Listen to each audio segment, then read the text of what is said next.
All right, everyone, welcome to the podcast, Ex Umbris podcast. Scholar McLarney here, and with me is Schoolman Fawcett, and we are teachers at the world's only online Chesterton Academy, Chesterton Academy of St. Isidore Learning Center. Dr. McLarney is the headmaster, hence the title Scholar. And we're an online classroom, and if you're curious about what a lecture or a discussion might look like, this is what this podcast is for. This is classical Catholic education in podcast form. And since we're classical Catholic educators, it's obligatory. We've gone several episodes without mentioning Tolkien. Ooh. So let's kick this off. Can you just briefly recapitulate for us, how were the dwarves created? Oh, how are the dwarves created? That's right. Okay, so their part... This is in the Silmarillion, right? Yeah, it's quite fascinating because Tolkien has 15 Valar. Valar would be, I guess you might call them spiritual beings, or, kind of like what we might think of in the biblical vision of archangels or angels. Really important. They'd be more like archangels. So they have this important role, and Owly, one of them, decides he's going to go ahead and create his own race, his own species. This kind of, I guess, in some ways, it's his own creativity is involved, his own desire. In some ways, to imitate Eru or Iluvatar, who is the creator, God. However, Iluvatar has his own plans, and this is for the creation of the elves. And so Owly seems to be usurping, or at least taking some of the thunder out of Eru's designs here, or at least his plans, and getting into the mix of things. So he's confronted about this, and Owly, in I guess a bit of remorse, is willing to just discard his entire creation. It's almost like this Abraham Isaac episode. He's willing to, but he's prevented. He's prevented the time, and so the dwarves do come about, but they have to wait for the proper time before they do come to life. So it's a fascinating. So who is ultimately responsible for the agency of the dwarves? Right? Is it the angel or is it God? Does Iluvatar instill them with agency, or does the Valar who builds them give them the agency? What do you think? Yeah, that is a tough question. I'm going to go with Iluvatar, which seems like the right answer. Okay. In that, Owly can't exist without Iluvatar himself. Sure. Right, and anything that moves and lives and has being, ultimately has its existence from Iluvatar. Okay. So it's fair to say that it's possible for a creation to create something that can then become intelligent or ensouled on its own, as long as Iluvatar or God gets involved and ensouls it. According to the Silmarillion, that certainly seems. What are we possible. talking about today, Dr. McLarney? What's our topic for this episode? We want to know if computers can have souls. All right. So AI in particular, we've been discussing last episode, and getting into it, and that's a question. As they gain function, and exhibit these human competitive intelligences, I might say certainly outcompete us in many spheres of materialistic computation and so on. Do they, will they have souls?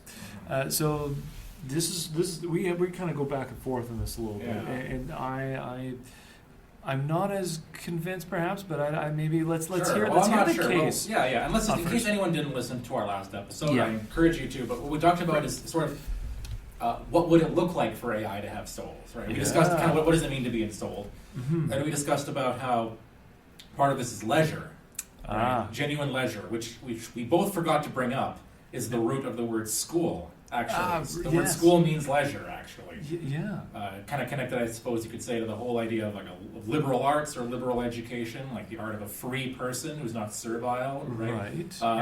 Both in originally it's like a social thing. You're not a slave, so you get to study the humanities. But in a deeper sense, like reading books, like liber, all right, is Yeah. Latin for book, Yes. sets you free, like liberates you, like in your soul, which Yeah. really means even if you're a slave or a wage slave, right, you can still be free, right, in a Yes. certain Yeah. sense with an education. Yeah. So we discussed, okay, so that's part of what it means to be human, is to be able to be capable of true leisure, which is neither, work, servile work, nor is it just vegging out and entertaining yourself with Netflix, right? Right. It's a higher kind of. Oh. It's not Yes. fun, really. Leisure is something higher than fun, at least as like defined by like Pieper or something like this. Oh, Right? absolutely. Yeah. So it's a category entirely separate. Something from more like Sabbath entertainment. rest, almost. Yeah, Right. yeah. Like what, Entertainment is would be, if we're going to use that synonymously with fun, would be actually on the same level as work. right. In that vision, because why?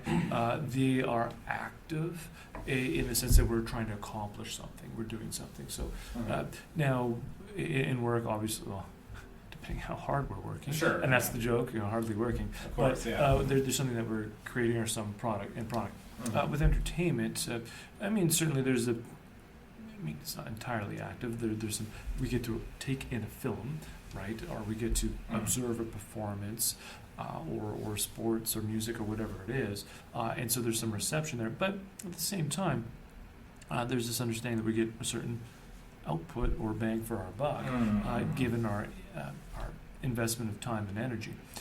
So entertainment is still, it's not in the same category as leisure. Yeah. Leisure is almost like, it's closer, it's not the same thing, but it's closer to almost contemplation or even prayer, right? Prayer, because Yeah. some people see prayer, I've heard it defined as wasting time with God, right? Like, you're not supposed to get like an output out of it, right? It's sort of supposed to be Yes. a way of being almost, Yeah. And leisure is more in that camp, I guess, like contemplation then. Absolutely. Mhm. Now let's tie this back into school here for a moment, for our students out there, or some listeners, because they might be wondering, I'm doing all these assignments. Where's this And we're leading supposed, to? and as teachers, we're like, aren't we supposed to hit outcomes? That's right. That's what it's Have all output, about. but Yeah. And if we don't get some feedback and Sure, timely yeah. assessment, we're going to hear about it because Mhm. we're supposed to be doing stuff as well, right? Mhm. But the whole pursuit of this is, now again, it's going to depend who you ask. What's this all for? Now, going back to, we mentioned the trivium or quadrivium, the liberal arts. Here, if you go back to some of the earliest Neoplatonists, they would point out that, the reason for grammar, logic and rhetoric and so on, and astronomy and all this is in order to lead us to philosophy. And so this is, philosophy is not part of the trivium or quadrivium either, right? And so this is a preparation of groundwork for this. Now, Philo of Alexandria, who we discussed before as well, he makes a further argument, or he develops this even further. He says, schola is actually for not just philosophy, but theology. So it's going to ultimately direct us towards the divine. And we can tie this back into leisure then. So what is it that we are doing on earth? Why are we here? So, because again, in this fallen world, part of it is to we will earn our keep by the sweat of our brow, right? As we till the soil and as we go about our work. But the part of the vocation of being here is really, as a created being in time and space, is to contemplate or be in communion with the divine, right? The scala natura. We're finding where we fit in all of created order.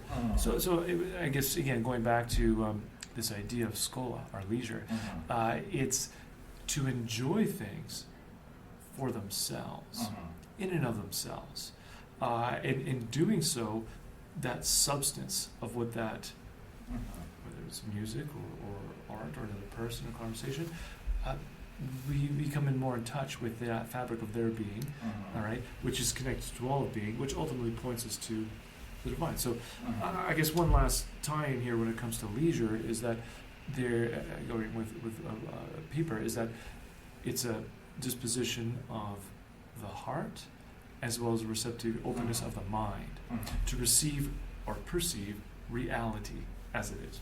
Now that's pretty key. So let's tie this back into what we're talking about. Yeah. Because granting that, and I would even add, maybe has to be its own episode, but Sure. that can enable work itself. Like there's a difference between like drudgery and that same work, but if you're doing it and you're kind of seeing God in it, right? That kind of Benedictine or monkish spirituality or Madonna House spirituality, right? Yeah. The cutting of the potatoes in great love, right? It becomes a kind of contemplation. It transcends just being work. I think that deserves its own thing, because I do want to kind of spec into, granted, that's what it means to be human or ensouled in some way. And we can observe that at present, AI doesn't do that. Right? Computers don't do that. Just to clarify that then, so what you're saying is part of what it means to be human or ensouled, rational soul, at least. Rational, so it's not just for computing, as if I'm following you correctly. Absolutely, yeah. You're arguing here this has to do with receptivity. Yes, definitely. And I like how you brought in the heart. There's an element of the heart. There's an affective aspect to it, because this goes back to something we've discussed off camera. So we'll just allude to it on camera in front of the microphone. Is a Pascal, right? Yeah. So the great philosopher, theologian, mathematician, scientist Blaise Pascal. Flirted with Jansenism, but Catholics seem to be happy to have him as one of our own. I think Pope Francis just issued like a letter about him, actually. Right. Which I haven't had a chance to read yet, but maybe we should do an episode about it, actually. Why not? But he, famously his pensées, his thoughts, and he invents, and we did some research to make sure this is accurate. Yeah. Let's roughly say he invented the first calculator. There's like a precedent for it, but he invented an adding machine.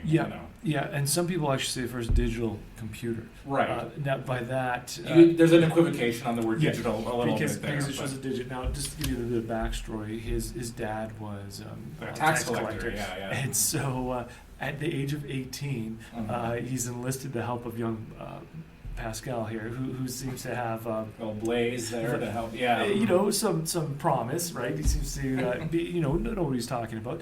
And so he worked on some 50 different prototypes of this machine, which could help add things. And eventually, the king gave him a patent, or the equivalent of a patent, to produce, and he eventually produced 20 of them. And apparently, 9 are still around. Apparently, yeah. And people have built replicas of them as well. Essentially, you had to turn a thing over and over, and you'd have one number, and then you could turn to the other number, and it would give you the sum of those numbers. If I remember right. And by digital, it means then it would show you the number. Right. As opposed to an abacus where you just flip things around, and then you have to retabulate how many numbers are there. Right, yeah. And again, for context, this is the mid-1600s. That's right, yeah. This is a while ago, and I think this is where we're going to go next with this, but Pascal starts to think about... You're right. What's the difference between these machines? Absolutely, yeah. There's adding machine, this digital adder, computer, and one of us. Well, and of course, or another animal. An incredibly rational man, and a mathematician and so forth, and a contemporary of Descartes, kind of responding to Descartes, but also, deeply a man of faith. Yep. And his pensées are him reflecting on that, and that's where we get the famous Pascal wager, right? About this is a thing that only humans can do, right? Which is kind of plunge into faith, Right. And he influences like Dostoevsky and Kierkegaard, right? There's a lot of him in all of them, and he touches on this question, in the midst of all his thoughts, about basically the difference between us and the adding machine. And it's 741. It's so brief I can read it in its entirety. Sure. He says, "The adding machine produces effects closer to thought than anything done by the animals, but it does nothing to justify the assertion that it has a will like the animals." Now, this gets into a bigger theme of his pensées, which are, and again, you don't have to get into this in great detail, but it's the study of the sort of 3 layers of the human person and maybe of reality itself, right? There's the material level, and you can be great in that world by being like a king or whatever, right? You have great material possessions. Then above that is being great in the mind, being a great intellect, being a genius. Kierkegaard picks up on this too, right? The difference between the apostle and the genius, right? Yes. There's like the level of great intellectual achievement. Yes. And you can't get there from here. You can't get from the material greatness to mental greatness. It's a whole different order of thing. But then even above that, right? And again, you can't. It's similar. You can't get there from here. So can there be something better than body and mind, right? Right. Or sort of matter and then reason? So what's even better? For him is love. Oh, whoa. The order of charity, and he gives the example of Archimedes as his his example for the second layer, right? Yep. He's the one who invents kind of the lever, which is goodness, can you imagine machines without the invention of the lever? Greek philosopher, scientist, right back when those were the same thing. That's his example of he's greater.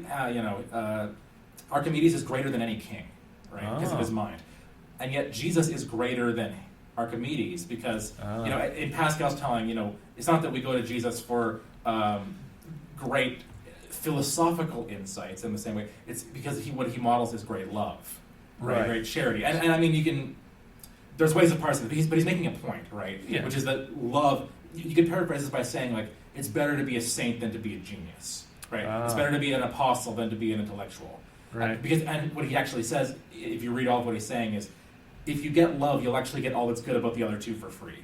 You'll get those thrown in, right? Okay. The insights of an intellectual and the kind of rewards of being materially great, you get those through love, which is why it's worth gambling on. Okay. Now, so I'm very acquisitive, so it sounds like a great deal. If I have love, then I also get the greatness or the benefits of matter in my body. Conversely, without love, I am nothing, right? I'm finding symbol, right? Right. So his point, and so this goes even deep into the Franciscans versus the Dominicans, right? The idea of will being related to heart, right? Yeah. But basically, so with that in mind, there are these three layers. Peter Kraft, in his commentary, which I think is called Christianity for Modern Pagans, it's his book, his reflections on Pascal's reflections. But he says that, so with that in mind, let's read that quote again. The adding machine produces effects closer to thought than anything done by the animals, but it does nothing to justify the assertion that it has a will like the animals. So what Kraft just takes this to mean is, okay, obviously, computers materially exist, and maybe, and it sounds like he's hedging his bets here, but maybe they can even think.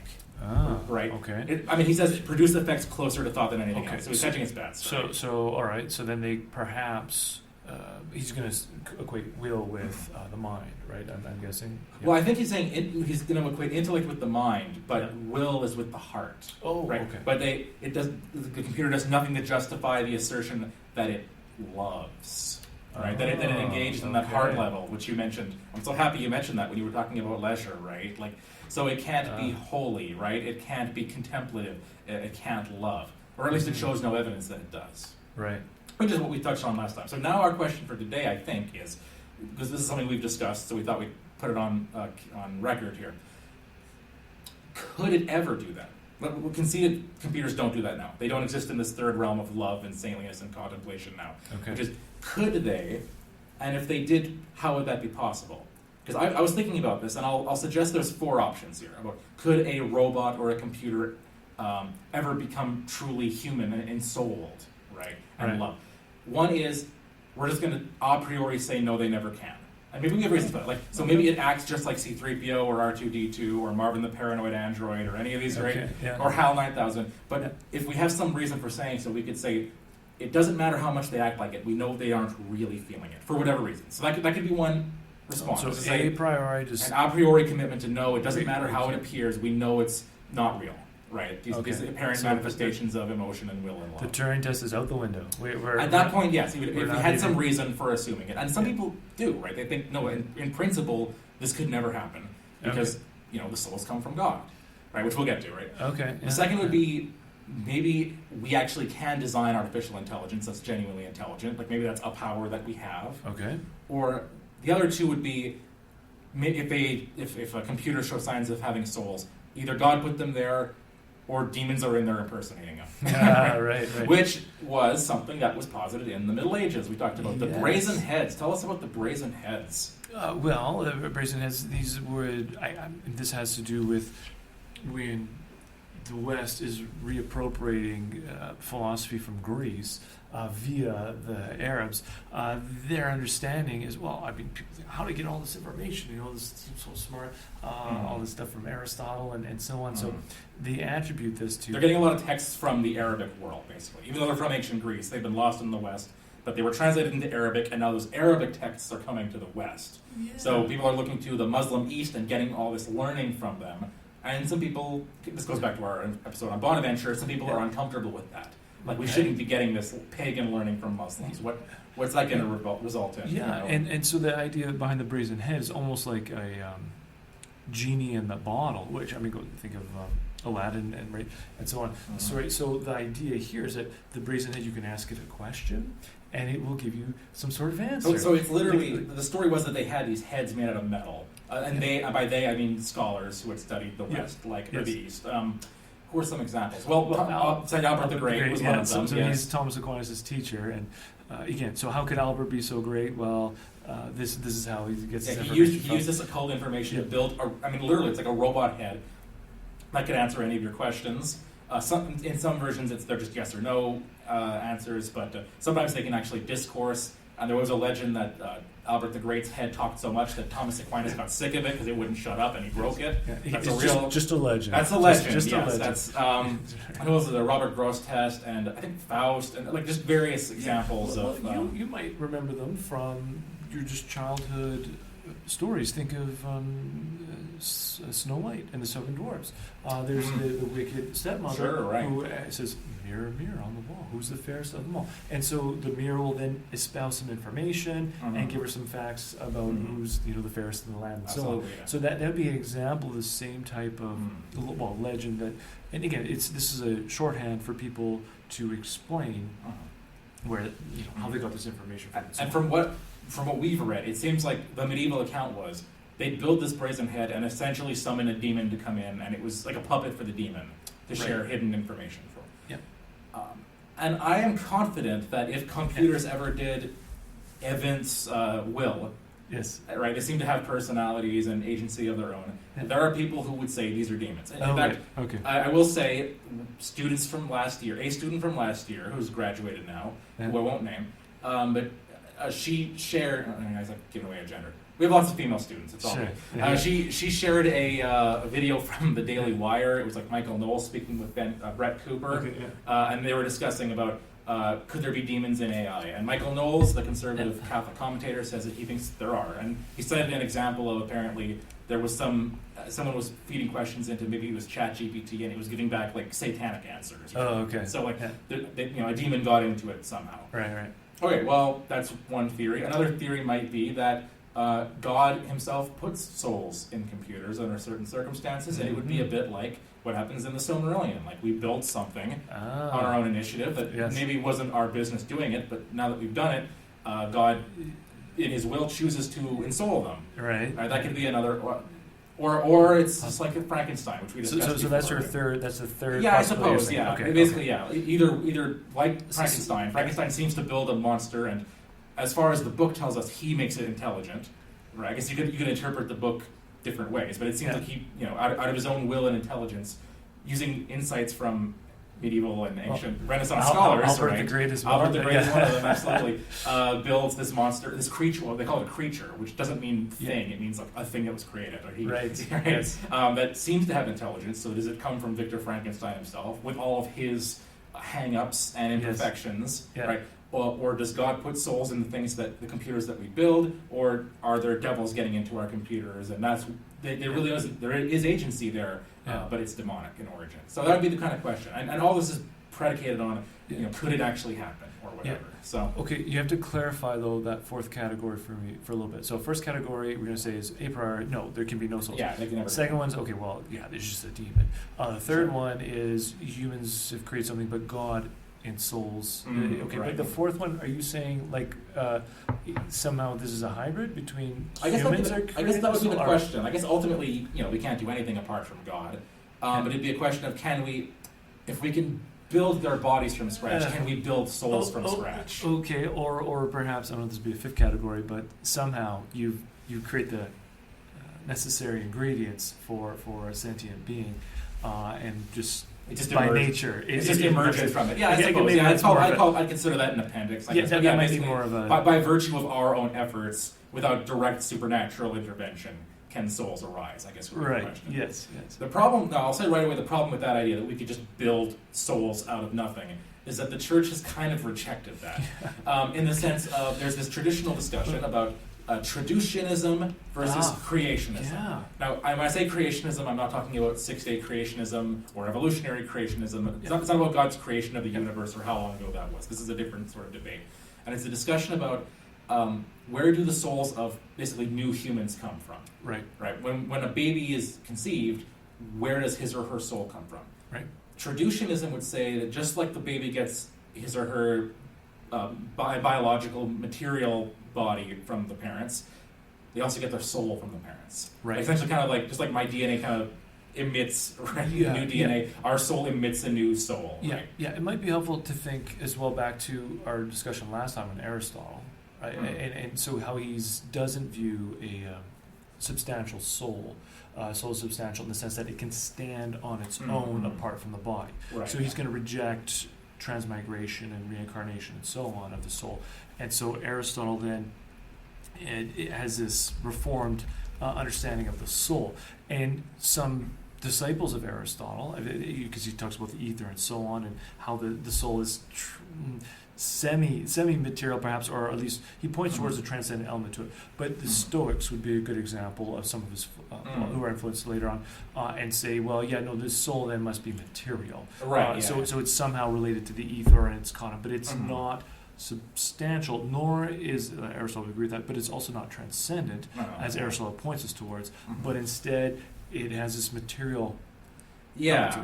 So I'll get because this will be more concise than what I just said. Right. First of all, it's from tradux, the Latin for a shoot or a sprout, right, or a vine, specifically a vine branch, right, which takes root so as to propagate the vine. In general, the doctrine that in the process of generation, the human spiritual soul is transmitted to the offspring by the parents. Yeah. So maybe and you've given some metaphysics of how that could work. But even though it's spiritual, but somehow we make it out of our own souls, I guess, or something. Yeah. Whereas creationism in this context is the doctrine that every soul is individually created by God. Yeah. So at a moment in time, when exactly, the church certainly leaves it open, but we become ensouled by God. So this is God individually plants a different soul in. Like he has to kind of reach in and do a little miracle every time there's a new human being and ensoul them. Yeah. Now there are church fathers who took the Traducian view. Yeah, Tertullian would be a good example. Tertullian, although he's like an ecclesiastical writer, not a church father. Okay, sure. He's not a saint. But there is some kind of prima facie plausibility if you want to explain original sin, right? That maybe like Adam committed this kind of primal sin, and the reason we've all inherited it is... this is one of the arguments that was used, actually. The medieval scholastics favored the creationist view, though, and that's the one the church has kind of adopted. It's in the Catechism, 366. The church teaches that every spiritual soul is created immediately by God. It is not produced by the parents. And the basic reason for that was kind of what you're indicating, which is it would mean that like a physical act is somehow creating like a spiritual change. Like we'd be built, it gets well. Again, how would that work metaphysically, right? Exactly. So because by definition, a soul, again, if we're going more Platonic or the transcendent Aristotelian, it's immaterial, right? Because Aristotle would say that too. It's not connected to one particular organ, right? Or thing. So if it's immaterial, how do you create something that's immaterial? Yeah. Because we're working with material things. Exactly. So it's hard to see the grounds for not. Yeah, and I couldn't find, and I did look it up. The Catechism doesn't cite anything actually to say the church teaches this. I guess it's catechism, so it's magisterial. Yeah. But I couldn't find anything infallible about this, or dogmatic, I should say. Yeah. But that's the church has landed on this. That creationism is the way to go. So we can't seem to build souls out of our own efforts. Right. Yeah. Okay. So how does this connect then with? Are you going back to your four categories now? This is where you get the what you call it, the fork in the road. Yes. So if we can't build souls ourselves, we can build things that maybe would act in soul. The question then is what's going on there. Now, I actually once read a detective story written by a Christian Protestant pastor called The Adventure of the Invisible Thief. It wasn't bad, but it was kind of stupid because there was a character who had a son who seemed really unemotional. And the twist at the end, this character was a scientist. The twist at the end was that his son wasn't his son. It was his clone. And the reason he was unemotional was because he had no soul. And it turned out he had been the criminal. He was the murderer. Right. No. And so, and I think they found out that this guy had a whole bunch of cloned embryos in a fridge. And it ended, and I was like kind of startled by this, like, with them just saying, destroy all of them. Right? Because they're all clones. They're not ensouled. They're all it's like Nephilim or something, right? We gotta destroy all of them. So like, I've met people who are not sure if a cloned human being would be ensouled, because of this idea that if we made it, it wouldn't have a soul. So that I'd see that as being in that same category of, it'd be like Victor Frankenstein, like his creature, he built him so he couldn't possibly have a soul. He must be just a brute monster, right, with no soul going on, despite how he seems to act. Right? Yeah. The alternative to this would be maybe, perhaps, is it possible, I wonder, that if we design a computer or a robot in such a way that it's amenable to being ensouled, could it be that God would actually plant a soul in one of them? Right. So this goes back to Alan Turing. All right. Yes. And I'll throw this out. Yes, This is going to be my thing, and then we can discuss it. Okay, sure. Alan Turing, we've discussed before, right? Kind of founder of computer science, or that's his reputation. I first learned of him, by the way, in a book called You Are Not a Gadget. This is from like over 10 years ago now. And the guy, well, of course, Alan Turing was a gay man, and his homosexuality was treated, they gave him female hormones to try to cure him. Okay. And he develops like female physical characteristics, and he suffers so much that he ends up eating a poisoned apple and dying. Right. Okay. And actually, the author of this book, You Are Not a Gadget, said this is almost the creation myth of computer science. It's like Eve taking an apple. Okay. And it was just an intriguing thing. Yeah. But so Turing, of course, develops the Turing test, which is based on the game where someone stands behind a curtain and answers questions, and you have to try to guess if they're a man or a woman based on their answers. Again, very interesting in the light of his life. But he adapts this into the question of computer intelligence, right? If you couldn't tell the difference between a computer and a human being, it's past the Turing test. Right. Now, does this mean there's intelligence in them? Well, he writes an essay called Computing Machines and Intelligence, and we won't go through all of it, but he has a specific section on the theological objection. Right? Yeah. And I'll just read a section here about this from him. First of all, he's dismissive. He's like, theology shouldn't control science because look at Galileo and blah, blah, blah. But he says, if we're going to be theological, what about this? Okay. It appears to me that the argument above, the argument that God wouldn't ensoul a computer, implies a serious restriction on the omnipotence of the Almighty. It is admitted that there are certain things he cannot do, such as making 1 equal to 2. Right. But should we not believe he has the freedom to confer a soul on an elephant if he sees fit? We might expect that he would only exercise this power in conjunction with a mutation which provided the elephant with an appropriately improved brain to minister to the needs of this soul. Mm-hmm. An argument of exactly similar form may be made for the case of machines. It may seem different because it is more difficult to swallow, but this really only means that we think it would be less likely that he would consider the circumstances suitable for conferring a soul. And then he says, that's the rest of this paper is about that question. Then he says, in attempting to construct such machines, we should not be irreverently usurping his power of creating souls, any more than we are in the procreation of children. Rather, we are, in either case, instruments of his will, providing mansions for the souls that he creates. Very poetic line for a computer scientist, you know. So this is his kind of suggestion is, okay, well, supposing this gets into other things, but like we had a brain transplant, we somehow put a human brain in an elephant. I mean, perhaps God could ensoul that elephant. Like we provided the equipment necessary, and then God chooses to put a soul in there. Yes. When we procreate, in some sense, we're kind of preparing the ground, and then God then responds to that by putting a soul in. Could that be the case with computers? If we design a sufficiently advanced computer that's capable of, how does he provide it? Like providing the needs of the soul in it, right? Yeah. Then couldn't God, by way of creationism, put a soul into a computer? Yeah. I mean, I guess that would be the question. First of all, like, is there a theological problem with that, or could God do it, or like, what would we make of that? If we meet C-3PO, would we assume, oh well, I guess this is a sufficiently Anakin Skywalker built this guy. He's a real smart little desert slave, and God was able to implant a soul into C-3PO as a result of this. Right. What do you think, Dr. McLarney? I'll give three responses. So first one, I think of. This makes me think of Narnia, right? So Lewis is actually. Turing mentioned the elephant, but thinking more of horses and so on, but or lions and beavers. So the on the view of Lewis, right, on that his imaginative supposal of Narnia.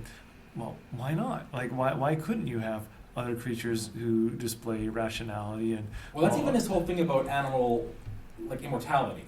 Right, because Aquinas says animals can't have immortal souls because they're, brutes. And Lewis says, like, that's true of the ones in the wilderness. But domesticated animals are like semi-humanized, right? Like, so Yes. is it possible that our pets will, by virtue of us, they're more like humans than they would be if they were just out there in nature, Right. So is it at least possible that your dog, who Yeah. behaves differently than a feral wolf or something, Right. is human enough, right, to make it into heaven? And of course, Narnia, and of course in Narnia as well, if a creature has an animal head and a human body, it's evil, right? But if it has an animal body and a human head, right, it's good, it's rational, right? It has hope of ending up in Aslan's kingdom and so forth. Yes. So okay. The domestic animals have been hanging out with us long enough. Some of us rubbed off, and maybe. Okay. On that line of thought, I think there is fertile grounds then for the vision that Turing is offering. So that certainly couldn't. I mean, if you can follow that, why not, right? Mm-hmm. But a second. So I guess if we're going to allow for that, why not? Okay. Second observation, though, as I'm not sure if that analogy holds from the way humans procreate, including, let's say, cloning, right, or in vitro fertilization and so on, using these extraordinary means. And I'm not sure that equates to creating something materially in a different manner. So, for example, in conception in a test tube or in a womb, all right, the same processes are happening in the sense that two gametes are meeting. There's at fertilization. There's a zygote that forms. It develops in cytoplasm and fetus and so on. At what point does that life become human? Right. Now, that's I suppose it's a separate question than it's sold. But if we're thinking, yeah. Well, if we're thinking from both a scientific perspective, right, in terms of your DNA, so not material perspective, but also, the church would say that. We're not sure exactly when ensoulment happens. Is it at the moment of conception, or more like Aquinas say about 40 days, or whenever, or that medieval view perhaps? Maybe it's later on. But either way, we can't be sure. So we just say this is human life. Right. Okay. Fine. But in both cases, whether it's in test tube or womb, it's the same process is happening, and ensoulment will take place either way. Right, so I don't think there's any. So that process is different than us going about and creating some other. I don't know. I hesitate to use the word life form, but thing, and trying to have it so that has now the infrastructure for to perceive a soul. Okay, so I think that is. We could think of all sorts of instances where maybe we could build something, advanced incubator or whatever it is for some other type of life to come about. So that would be a major, I think, speed bump.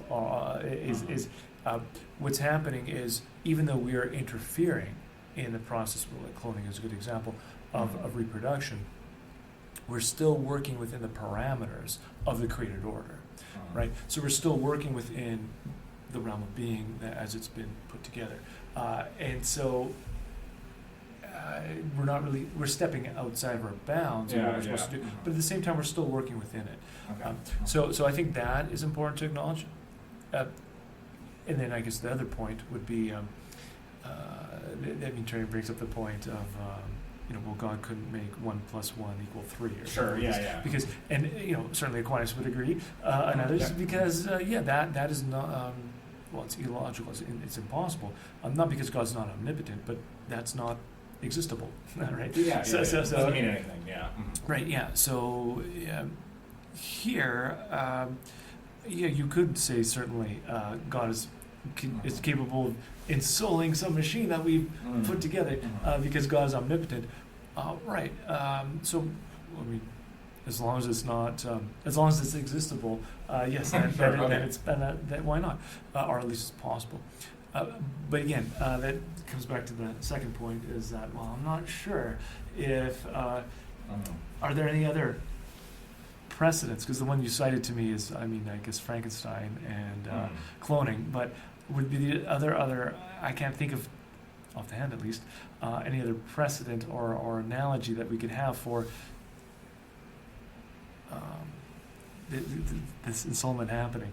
Yeah, I don't know. I mean, I guess I'm thinking of the initial step from pre-human to human, right? Whether that's dirt turning directly into Adam, as Genesis portrays it, or if that's a metaphor for pre-humanoids, kind of taking this evolutionary step, which of course the church says God would have had to have been involved in, right? God would have had to have ensouled these pre-hominids, whatever you want to call them, right? But I mean, that would be a case of like matter, which at one point was not capable of being receptive of a human soul or a rational soul, undergoing a change. Now, I guess the counter to that is like, well, that was God doing it in either way, or happened naturally. Oh, absolutely. Yeah, because if it's teleological, right? So, creation perspective is this is teleological. God has brought this about from the dawn of creation. I mean, it took a long time. Well, that's from our perspective, but God's outside of time, so that's not even a factor, right? And so, this is still within the realm of what God has ordained, right? Yeah, I don't know. I guess I wonder, is it the fact that what I almost hear from you, and I don't think you're maybe saying this, but it's like, well, they're made of the right organic biological material, like they're gametes or whatever, and therefore it's within God's ordained order. Yeah, well, it could be that there's something about its form. Well, form and matter, but how important is the matter at that point? Like, if you could build some kind of computer that was similar in form, I guess, to a human being or a robot or something. Then I would warm up to the idea a little bit. If we're going to adhere to a form of matter, because they're inseparable. Like, I mean, so how about that? I mean, I'm just thinking out loud here, of course, which is a great thing to do on a podcast. Sure. But supposing, a woman conceived and somehow they were able to anticipate, your child is not going to grow a brain, a functional brain. However, we can design, using nanotechnology, like a brain that we can implant, and it'll sort of grow and it'll be built out of entirely like cybernetic material. Okay. Right? But we'll install it, and it'll fit seamlessly into your child's head as your child grows. Right?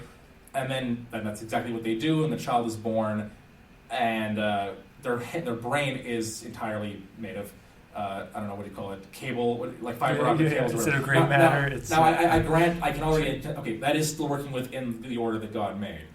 But what I'm trying to say is, like, that brain is not materially from biological or organic at all.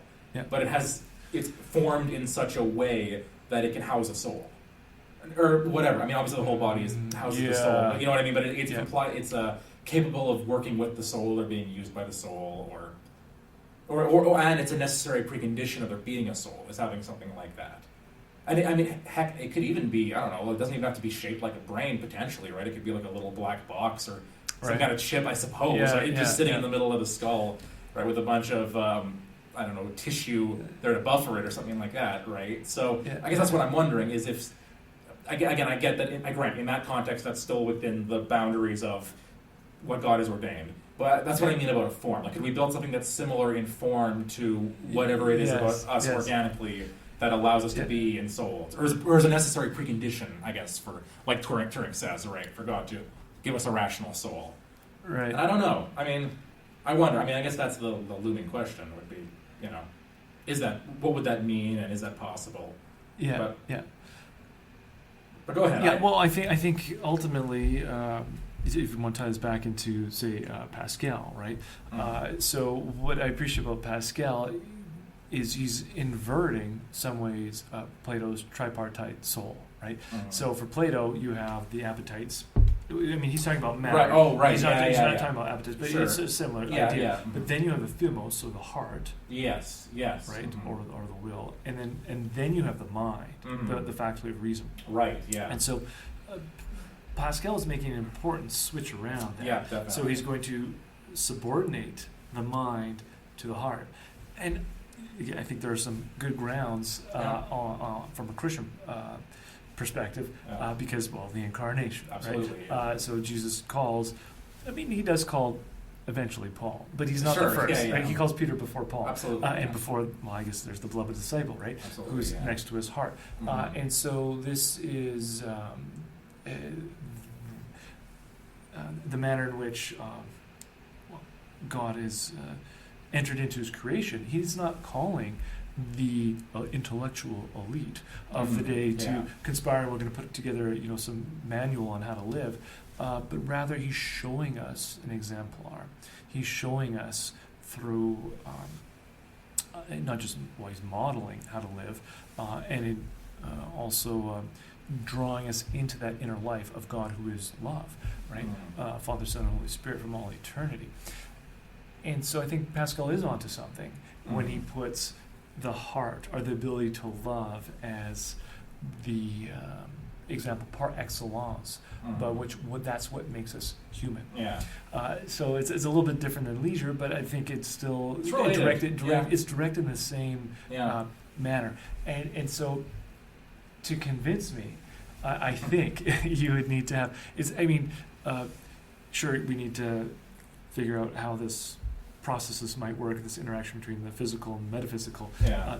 But at the end of the day, is this a creature which can love? And I think Lewis might go towards the allowing animals, right? There's some in Isaiah, and there's a few other biblical passages which portends a kingdom of animals as well, right? Sure, yeah. So there's some good grounds. There's some more, certainly. Well, and if you want to, you could, there's Balaam's donkey, I guess. If you really want to explore that, right? Sure. And I think if we look, again, going back to the biological and metaphysical, or physical and metaphysical interaction, the brain stems of animals, particularly like, say, dogs or donkeys or whatnot, they're not that different.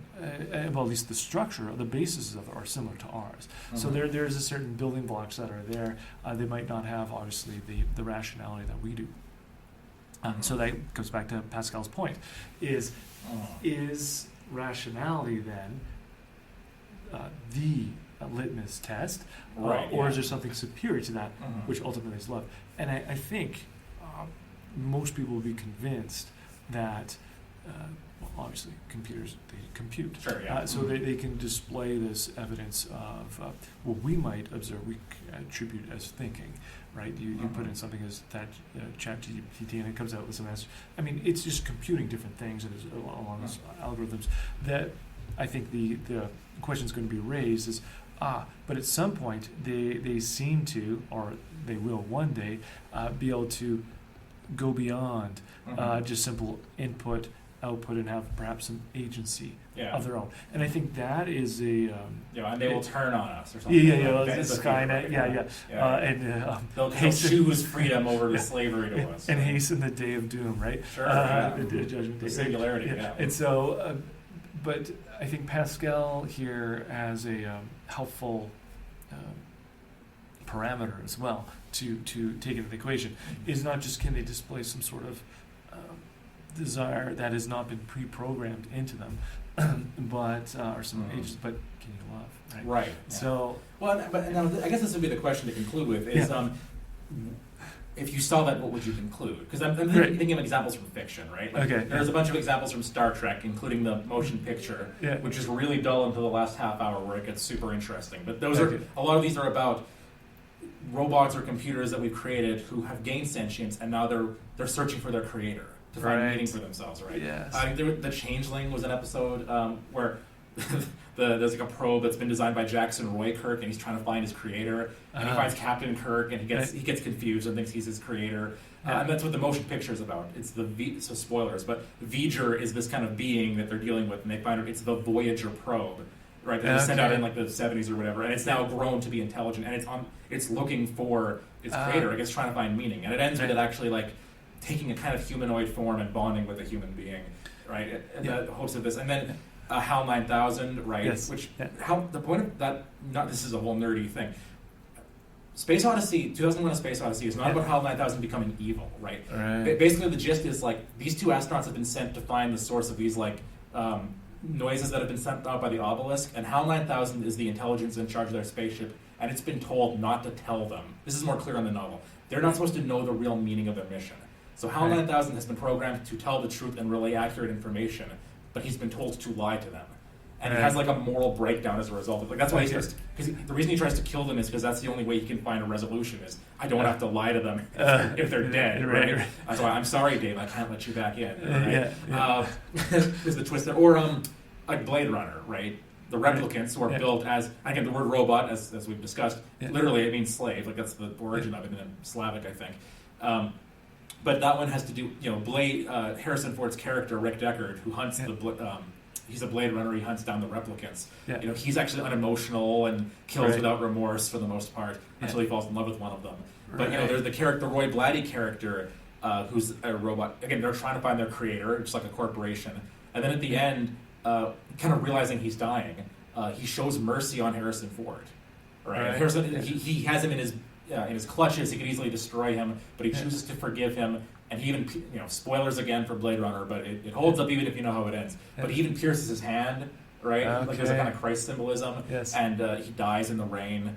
All these moments will be lost like tears in the rain. So he kind of becomes human by becoming Christ-like, right? So if we had robots like this who were exhibiting, seeming to show love, or ultimately longing for a meeting by way of finding their creators, or being self-sacrificing even, or displaying a conscience like HAL 9000 does, would we, I guess this goes back to my initial kind of fourfold option, right? Like, what would we make of that? Is it just are they just behaving as though they're experiencing these things, or do we assume that we've built them, or would we at that point be willing to say, you know what, maybe God has given these things souls, and we should preach the gospel to them, right? At this point, I think you're still left with another option, though. Maybe they have just appropriated our image and likeness. In like domesticated pets. Yes, in the sense that, not that they've metaphysically taken on our image and likeness, but they've, like in Blade Runner, have observed humanity enough that they'll imitate this love that we can, self-sacrificial love, which we can offer to others, as opposed to having their own soul and so on. But so that could be another possibility. That's interesting. At that point, actually. So it wouldn't be traducianism exactly, or would it be? I don't know. That'd be my rebuttal. That isn't that an accidental traducianism? Maybe that we're. No, because there's no soul that's being passed on. It's simply just they're by appropriate. I don't mean they're metaphysically taking on the soul. What I mean is they're imitating, like a mimetic thing, imitating how we will love others. Right. So if we're again, this is kind of the Frankensteinian or Mary Shelley kind of line of thought with the examples you gave, like HAL and so on, is that the thing that's created is going to want to imitate its creator, or at least have communion, right, with its creator. Right. And so in that sense, maybe that's all that's happening, right? That's interesting. So you wouldn't feel the need to preach the gospel to them in that case? Well, I mean, if we'll cross that bridge, I think if we get there. Yeah, I don't know. I got to think about that a little bit more. That's an interesting, because the thing about animals is that they do already have animal souls, right? Yeah. So I can kind of understand how then from us, they can't get there themselves, but maybe from us, because they already have that animal soul, they could receive elements of, I don't know if it's too strong to call it elements of rationality. I mean, there's some, I don't know, I'd have to think about that further. Yeah. But then the question would be, can a computer have already, like an animal soul? Because we were talking about this too, right? Birds are able to, like hawks have to calculate, right, to find the mice under the snow. Can we get to a point where computers don't have they don't love yet, but they are sentient in the way that like a hawk would be sentient? Yeah. It's really different than being a rational soul, for sure. It thinks really good. It thinks are good, and I think there you're going back to ancient philosophy a little bit. You can distinguish a little bit between reason and intellect, right? So they can calculate things, but can they really think? Right. So that would be part of the question, and then obviously Blaise puts another question above that. But can they love? And then the Piper would ask the question, can they engage in leisure? Right. So and I think Mary Shelley again, who has a lot of foresight on this, but Yes, yeah.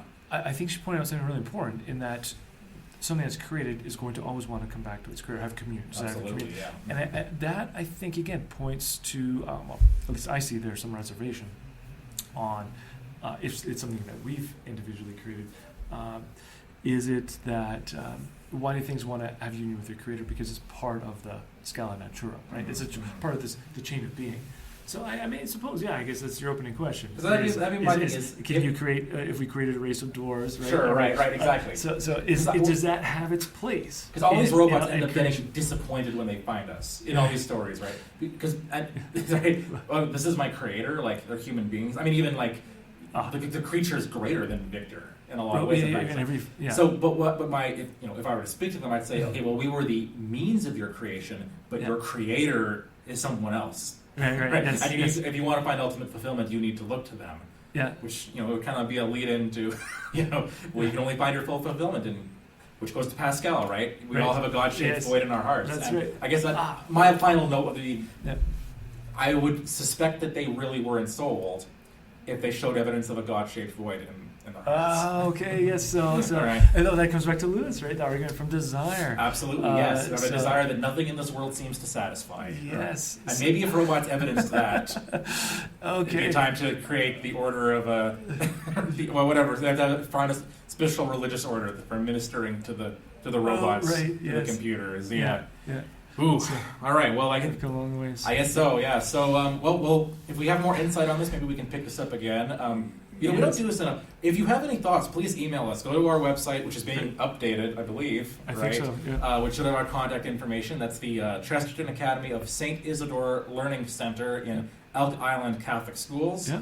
Our contact info is there, so you can email us or Mrs. Justine Wright, who helpfully, wonderfully edits all of these. We need to shout her out a lot. That's right. More. Thank you, Justine. We need the closing credits at the end. Or, she listens to the end of the podcast. Yeah, she skips around looking for the good stuff she can pull for the ads. But email us or her if you have your own thoughts or feedback on this. And again, if you have suggestions for episodes, by all means, we've got a few more coming up that are responsive to those. So I'd love to hear what you all think actually about this. When would you start trying to evangelize your smart toaster or whatever? But for now, would you like to close in prayer, Dr. McLarney? Let us pray in the name of the Father, Son, Holy Spirit. Amen. We give all glory to you, Father, who are the creator of this world. We thank you for sending into this world your Son, our Redeemer, and we give great thanks for your Holy Spirit who renews our hearts. May you continue to work in our lives, that we may more fully bear your image and point towards you who are love forever and ever. We make this prayer through Christ our Lord. Amen. Father, Son, Holy Spirit. Amen.